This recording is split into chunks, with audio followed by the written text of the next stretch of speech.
में कथेतर विधा में जिस आत्म चेतना और संवेदनशीलता और रचनात्मकता के साथ रेणु ने रिपोर्टाज लिखे, उनका कोई स्थानी नहीं है। जीवंत भाषा, ज्वलंत विषय, निकट और दूर के परिवेश, वो फॉर्सेप से अपने समय की नब्ज को रिपोर्टाजों में पकड़ते हैं। यही वजह है कि उनका कथेतर गद्य खूब सराहा गया।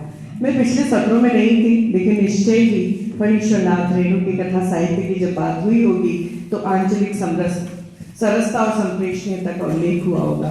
लेकिन मैं अपनी बात करूं तो मुझसे जब पूछा गया कि मैं किस विषय में बोलना चाहूंगी, हो सकता है मैं महिला आंचल पे बोलना चाहती, लेकिन दरअसल हुआ ये कि मेरी जो बुक शेल्फ थी उसमें समय की शिला पर और महिला आंचल साथ में ही रखे थे। लेकिन हुआ ये कि महिला आंचल मैंने 3 बार पढ़ के छोड़ दिया, लेकिन इस किताब को मैं बार बार उठाती रही। इसकी जो अवस्था है इससे आप समझ सकते हैं, ये 30 सालों से किताब मेरे पास है और इसको मैंने बार बार पढ़ा है। और ये पुस्तक हर ट्रांसफर में मेरे साथ जाती रही। और भरत यायावर जब इस पुस्तक को लिख रहे, संग्रहित कर रहे थे, तो उन्होंने अपनी पीठिका में लिखा कि फणीश्वरनाथ रेणु का कथा लेखन द्वितीय विश्व युद्ध के अंतिम दौर से शुरू होकर आखिर दशक तक अविराम चला। 1942 के भारत छोड़ो आंदोलन में गिरफ्तार होने के बाद जब रेणु 1944 के मध्य में जेल से छूटे तो उन्होंने कहानी और रिपोर्टाज लिखना शुरू किया। जैसे कि अवधेश जी ने भी बताया था, तो मैं इस बात को बहुत आगे नहीं बढ़ाऊंगी, लेकिन ये सच है कि उन्होंने न जाने कितने रिपोर्टाज लिखे, उनमें से कुछ बचे कुछ खो गए। और इस विधा को रेणु की लेखनी ने जमकर सींचा।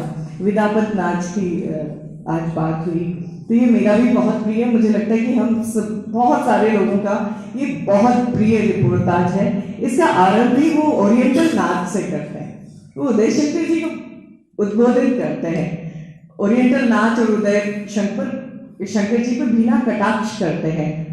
और मैं भी नृत्य कला में रुचि रखती हूँ, तो मैं जानती हूँ कि नृत्य अपनी कितनी भी शास्त्रीय अवस्था को प्राप्त कर ले, लोक नृत्यों का जो आंचलिक वैभव है उसकी बात ही अलग है। और विलापत नाच रिपोर्टाज भले हो, मगर उसमें कथा से भी अगले दर्जे का वैभव है।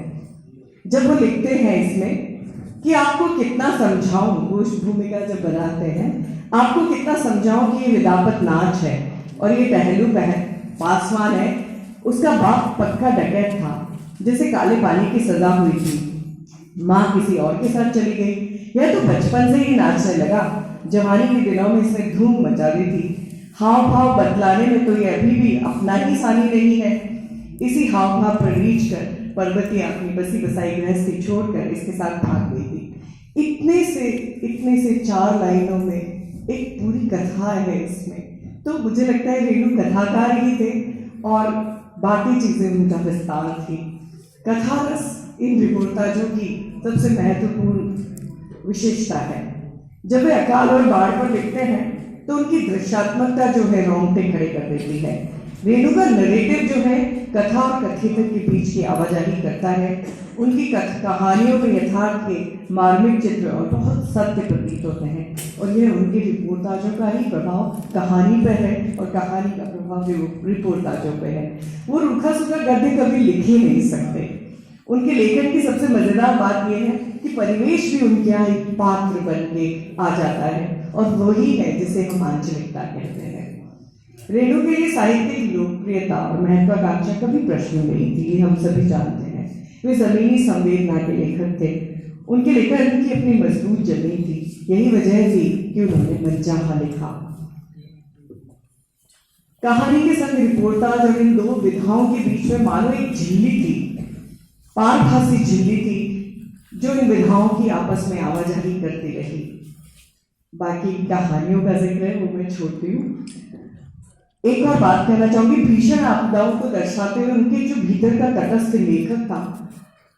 जैसे कि हम कहते हैं कि भाई लेखक को तटस्थ रहना चाहिए, लेकिन रेणु पिघल जाते हैं, वो पीड़ा से भर जाते हैं।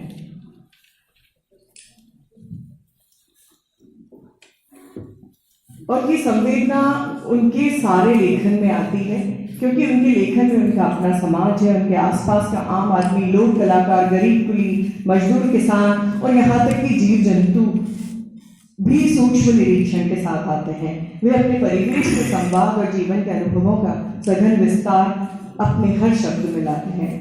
मुझे रेणु के कथेतर की एक विशेषता ये भी लगती है कि वे विशुद्ध यथार्थ लिखते हैं, यथार्थवाद का बोझ लिए बिना। मुझे कृष्ण बलदेव वैद का एक साक्षात्कार याद आ रहा है। जब मैंने उनसे यथार्थ और यथार्थवाद पे बात की थी तो उन्होंने बहुत सरल शब्दों में मुझे समझाया था कि यथार्थ तो वो है कि आप कीचड़ में चले जा रहे हैं, और यथार्थवाद वो है कि आप कीचड़ में चल रहे हैं और आपने पजामे के पायचे ऊपर उठा लिए। तो ये बात मुझे हमेशा याद रहती है, और रेणु के संदर्भ में उन्होंने उसी कीचड़ में अपने पायचे लथपथ किए हैं। रेणु के लिए निर्मल वर्मा जी ने भी एक जगह कहा था कि मानवीय दृष्टि से संपन्न इस कथाकार ने बिहार के छोटे से भूखंड की हथेली पर जैसे किसान की नियति की रेखा को उजागर किया हो। निसंदेह अपनी लेखनी के जरिए अंतिम आदमी की आवाज बन चुके थे।